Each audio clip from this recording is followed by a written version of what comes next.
Turmuş kurgaныma 10 жыл болды. Жолдасым дұрыс жұмыс жасамайды.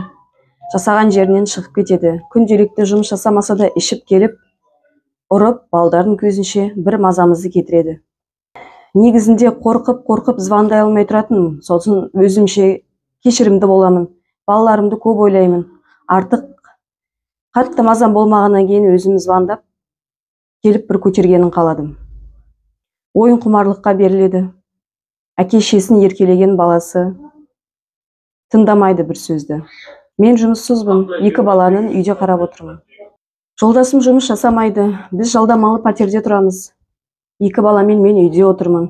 Кейде тума-туыс, кейде дос көмектеседі. 2 бала кішкентай болғаннан кейін ешқайда жұмысқа шыға алмай отырмын. Күнде жұмысқа тұрамын деп кетеді, одан келгенде ішіп келеді. Ішіп келген соң ұрыс төбелес басталады. Үйленген жылдары ондай емес еді. Осы соңғы уақытта достарына елеп кетті ме? Қарызымыз көп, бұрын ойынға құмар болып, үйімізді сатып жіберген, содан бері жалдамалы үйде тұрамыз. Бірде ақша алып келеді, бірде алып келмейді, тұрақты бір жұмысы жоқ.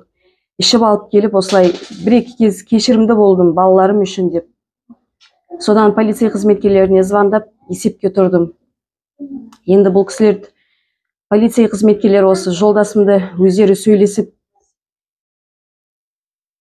дүзелтпесе, менің амалым болмай тұр. Шыдамымда шегі бар. Мен өзімді ұрып қана айқай-шу төбелес болса ештеңе емес еді. Соңғы кездері балаларымды да ұрып маза бермейтін болды.